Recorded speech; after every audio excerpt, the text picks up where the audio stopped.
시장에는 상존하는 리스크가 있고 그다음에 이벤트적으로 불쑥 튀어나오는 리스크가 있는데요. 그래서 이벤트 리스크라는 표현을 씁니다. 현재 이벤트 리스크로 분류되는 것은 환율 논쟁이 있고 그다음에 다오위다오라고 해서 중국과 일본의 지금 영토 분쟁도 좀 이야기되고 있고 마지막으로 미국 부채 한도 증액 논란이 있는데요. 미국의 부채 한도 증액 논란과 관련해서 신용평가 기관들이 입을 열었습니다. 관련된 내용을 들어보죠. 우리 투자증권 동수원 WMC의 서상영 차장 연결되어 있습니다. 안녕하십니까? 안녕하십니까. 네, 신용평가기관 피치가 미국의 부채 한도 증액이 실패할 경우에는 신용등급을 다시 강등하겠다 이렇게 또 이야기를 했다고요. 관련 내용 전해주시죠. 네, 피치가 어제 미국 의회가 부채 상한 한도를 올리지 않으면 신용등급을 낮출 수 있다는 경고를 하였는데요. 전반적인 내용은 중장기적으로 신뢰할 수 있는 재정적자 감축 방안이 나오지 않는다면 신용등급을 강등할 수 있고 이러한 증액이 제때 이루어지지 않으면 공식적인 재평가를 할 것이라는 발표로 경고를 하였습니다. 특히 작년 12월 31일 이미 미 연방정부의 채무는 한도를 넘어서고 있는데 특별 조치로 200억 불 자금을 투입을 하면서 2개월 연장을 하여 2월 말까지 여유를 두고 있는 모습이지만 이 잔고가 소진을 한다면 어떤 일이 발생할지 불확실성이 있기 때문에 신용등급을 강등시킬 것이라는 발표입니다. 그리고 여기에 부채 상한 한도뿐만이 아니라 연방정부 긴축 여부도 관심 있게 지켜보고 있다는 발표도 하면서 전반적으로 이번 정치 협상에 관심을 가지고 있는 피치사의 발표였습니다. 다만 마지막에 협상은 잘 진행될 것으로 판단되고 경제 회복도 지속적으로 상승을 보이고 있다는 점을 좀 발표를 하면서 애써 위면하는 모습을 보이고 있습니다. 네, 2011년도 8월로 기억이 됩니다. 이 S&P 스탠다드 & 푸어스가 미국의 신용등급을 강등했고 시장에 충격이 있었던 것 같은데요. 이번에 피치가 실제로 그러면 미국의 신용등급을 강등할 수 있을까요?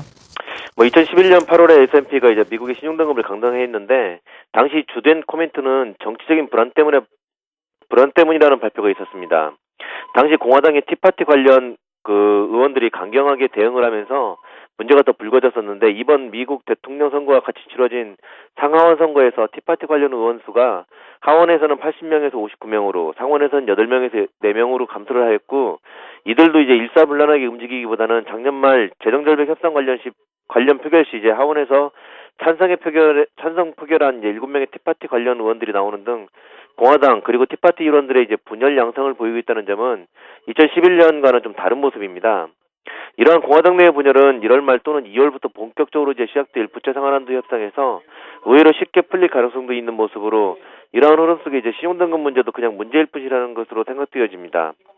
다만 공화당 입장에서는 협상 카드가 그리 많지 않고 있기 때문에 2011년 8월처럼 시간을 끌면서 압박을 가할 수 있을 것으로 생각되어지고요. 그렇기 때문에 협상 결렬도 협상 타결도 없을 것으로 여겨지고 결국 새로운 내용이 합의가 좀 이루어질 것으로 판단되고 있습니다. 그렇다면 신용등급 지금 현재 부정적인 전망으로 보이는데 이게 상향하지도 그렇다고 신용등급 강등하지도 않는 현 상태를 유지할 것으로 판단되고 있습니다. 네, 이 재정절벽 협상이 2월 달로 미뤄진 걸로 알고 있습니다. 그럼 2월 정도까지 투자자분들은 어떤 점에 좀 참고를 해서 전략을 좀 세워봐야 되겠습니다. 네, 이번 협상이 좀 중요한데 이번 협상에서 문제를 쉽게 풀지 아니면 존 베이너 하원 의장이 협상의 완고함을 유지하면서 문제를 확산시킬지는 좀 지켜봐야 됩니다. 올 한 해 시장은 이번 협상에 좀 달려있다고 볼 수 있는데요. 협상이 완료가 된다면 OECD 경기생산지수라든지 중국의 무역수지, 알코아의 매출 추이 등을 지켜본다면 경기 회복이 지속적으로 되고 있고 이렇기 때문에 시장의 풍부한 유동성이 위험 자산으로 옮겨지고 있는 중입니다. 그렇기 때문에 지금 현재 단기적으로 보면 이러한 불확실성 해소 이전까지는 좀 위험 회피를 지속적으로 해야 되겠지만 이 부분이 해결된다면 유동성 장세가 크게 오면서 시장은 좀 이끌 것으로 여겨지기에 경기 민감주 중에 유동성 장세 관련주인 은행, 증권을 비롯해서 경기 회복 관련주들인 산업재, 소재, 정유화학 등에 좀 집중을 하면서 시장을 좀 봐야 될 것으로 판단되고 있습니다. 네, 잘 알겠습니다. 글로벌 인사이드 오늘은 미국의 부채 한도 증액과 관련된 이슈를 다뤄봤습니다. 우리 투자증권 동수원 WMC의 서상영 차장이었습니다. 고맙습니다. 네, 감사합니다.